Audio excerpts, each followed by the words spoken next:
Hello मित्रों, और क्या हाल है? ठीक है।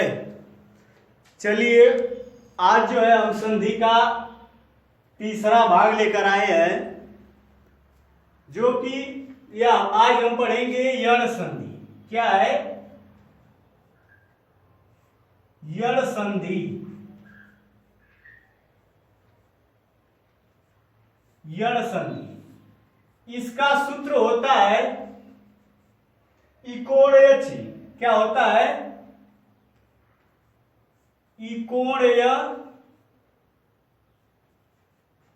इकोणयछि, इसका यह सूत्र होता है। इसमें का नियम यह होता है कि इक के अंतर्गत आने वाले वर्ण, इक के अंतर्गत आने वाले वर्ण अर्थात इक के बाद ह्रस्व या दीर्घ, ह्रस्व या दीर्घ के बाद जो है असमान स्वर आए तो क्रमशः जो है य, व, र और ल हो जाता है। देखिए कैसे। इक के अंतर्गत आने वाले वर्ण, इक के अंतर्गत कौन कौन से वर्ण आएंगे?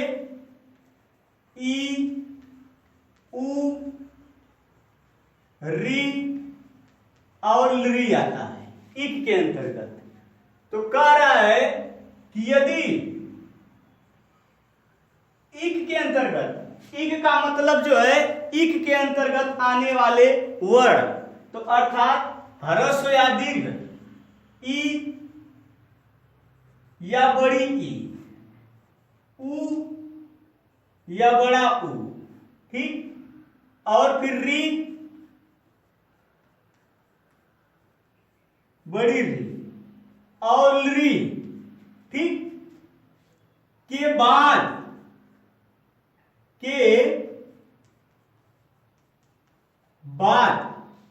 असमान स्वर, असमान स्वर आए तो इक के अंतर्गत ई, उ, री, लृ के बाद यदि असमान स्वर आए तो इस ई का जो है हमारा क्या हो जाता है?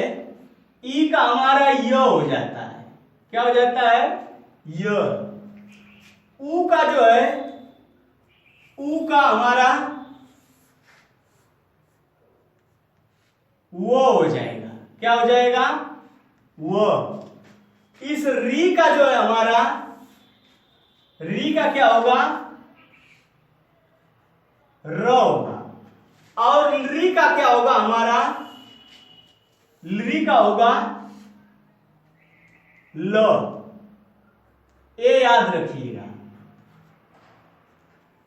क्या कह रहा है? यदि ह्रस्व या दीर्घ, यदि ह्रस्व या दीर्घ ई, चाहे छोटी ई चाहे बड़ी री, कोई ई रहे, चाहे छोटा ऊ चाहे बड़ा ऊ, चाहे छोटी री चाहे बड़ी री, इन सब के बाद यदि कोई असमान स्वर, असमान का स्वर का मतलब यह है कि यदि जो है इधर ई आ गया है तो उधर दूसरे वाले शब्द में ई नहीं आना चाहिए। अगर इधर उ आ गया है तो उधर उ नहीं आना चाहिए। अगर इधर री आ गया तो उधर री नहीं आना चाहिए। यही हमारा, अगर दोनों तरफ जो है समान स्वर आ जाएंगे तब तो हमारा दीर्घ हो जाएगा ना। यही कहने का मतलब है असमान स्वर। और नोट में थोड़ा सा मैं ये लिखवा दे रहा हूं, नोट में यह है कि पहले शब्द के अंतिम अक्षर को आधा लिखते हैं। बस इतना याद रखिएगा, ठीक। पहले शब्द के अंतिम अक्षर को आधा लिखते हैं। तो चलिए उदाहरण देखते हैं। जैसे पहला है अभी धन उदय। अब देखिए मैं क्या कह रहा हूं, इधर ई आया है ना, तो इधर ई नहीं आया है, यही इसका अंतर होना चाहिए। अगर इधर ई आया तो ई को छोड़ के इधर कोई भी आ जाए तभी हमारा यण होगा। तो देखिए इधर ई है ना, ई को बाहर कर लीजिए। मैं क्या बताया था, जिसको बदलना उसी को बाहर करिए, मैं इसको बाहर कर लिया, ठीक। अब इस ई को किसमें बदलेंगे, य में। किसमें, य में। ए य आधा हो गया, ठीक। अब इधर क्या बचा है, उदय बचा है, ठीक। और नोट में पहले शब्द के अंतिम अक्षर को आधा, तो ये आधा लिखेंगे हम, तो ये आधा भ हो गया। क्या हो गया, आधा भ। और इधर क्या बचा है, अ। क्या बचा, अ। सबको जोड़ दीजिए, तो ये हमारा अ हो गया। ये आधा भ है और यह फिर यह है, यह पर की मात्रा यू और दय, अभ्युदय। क्या हो गया, अभ्युदय। जैसे और दूसरा देखते हैं,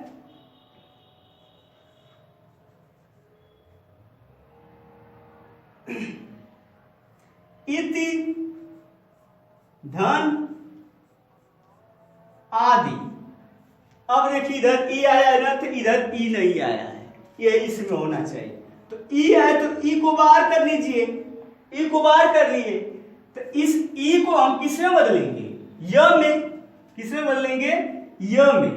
तो ये य हो गया। और इधर क्या बचा, आदि बचा है।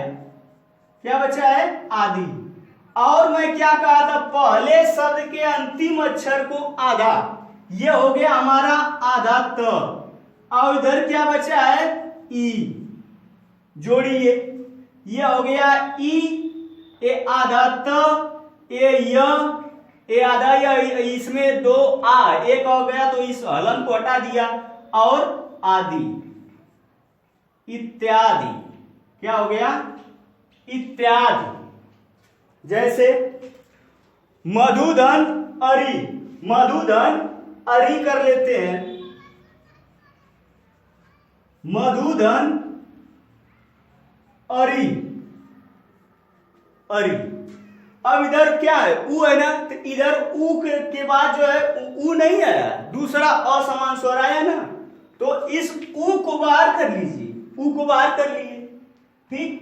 जब उ को बाहर कर लिए तो इस उ को किससे बदलेंगे, आधा व में। ये आधा व हो गया, ठीक। अब इधर क्या बचा है, अरि बचा है। क्या बचा है, अरि। अब इधर पहले शब्द के अंतिम वर्ण को आधा, ये जो हम आधा लिख दिए, ये आधा ध। अब इधर क्या बचा है, म बचा है। क्या बचा है, म। जोड़िए, ये प्लस है, बीच में प्लस है, तो ये म हो गया, ये आधा ध हो गया, और ये व है, व इसको व में अ मिला तो व पूरा हो गया, और री, मध्वरी। क्या हो गया, मध्वरी। ये तीसरा था। चौथा देख लेते हैं, सुधन आगतम, सुधन आगतम, सुधन आगतम। अब देखिए इधर क्या है, उ है ना, तो इधर उ नहीं आया, यही हमें होना चाहिए। तो इधर उ है तो उ को हम बाहर कर लिए। जब उ को बाहर कर लिए हम, तो उ को किसमें बदलेंगे, उ को हम जो है व में बदलेंगे। ए आधा व हो गया, व। अब इधर क्या बचा है, आगतम। क्या बचा है, आगतम। और इधर क्या बचा हमारा, पहले शब्द के अंतिम वर्ण को आधा। जब इकट्ठे शब्द तो यही हमारा पहला होगा, यही हमारा अंतिम होगा, तो पहले शब्द के अंतिम अर्थात आधा ये हो गया, ठीक। अब इसको जोड़िए, तो क्या हो गया, स आ हो गया स्व, इसमें ये व को पूरा कर दिया, ये इसमें दो अ, एक अ गया तो वह को हलंत हटाया तो वह पूरा हो गया, और एक गया तो मात्रा और गतम, स्वागतम। क्या हो गया? स्वागतम। चलिए और भी देखते हैं उदाहरण, जैसे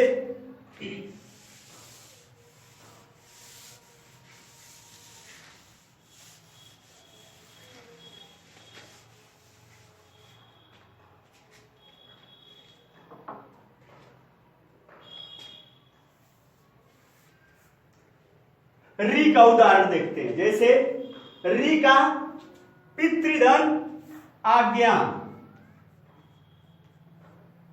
पितृधन आज्ञा।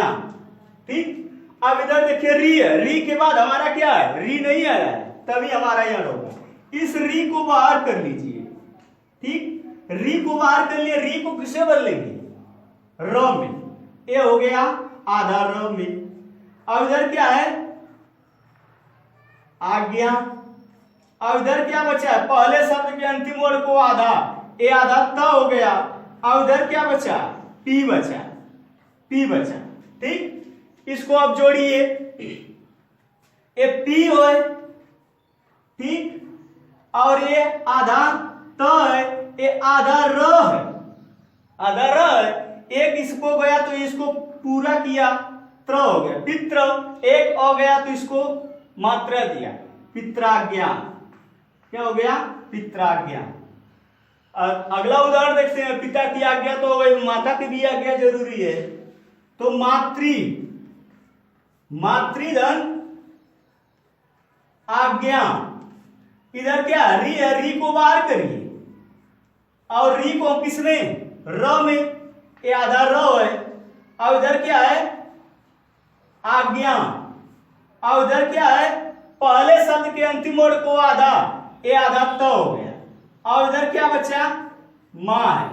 ठीक, जोड़िए, ए मां और ये आधा त और ये आधा र। एक आ गया तो इसको मात्रा दिया, अरे इसको त्र को पूरा किया और एक मात्रा दिया, और ज्ञा, मात्रा ज्ञान, मात्रा ज्ञान हो गया। लृ का देख लेते हैं। लृ का, लृ, लृधन आकृति, लृधन आकृति। ए लृ है ना, तो लृ को बाहर कर लीजिए, लृ। और लृ को हम किस में रखेंगे? लृ को ल में, आधा ल। ये हमारा ल हो गया। क्या है? आधा ल में बदल दिए। इधर कोई शब्द ही नहीं बचा, मत बचे। ठीक है, इधर क्या बचा? इधर आकृति बचा है। क्या बचा है? आकृति। ठीक, ये इसमें दो अ है, एक अ गया तो इस ल को पूरा किया, ठीक, और एक अ गया तो इसको मात्रा लग गया, ला और कृति, लाकृति। तो ये जो है हमारे यण संधि रहे हैं। अगर ये वीडियो आपको अच्छी लगी हो तो इसको लाइक करिए, सब्सक्राइब करिए और ज्यादा से ज्यादा शेयर करिए। धन्यवाद।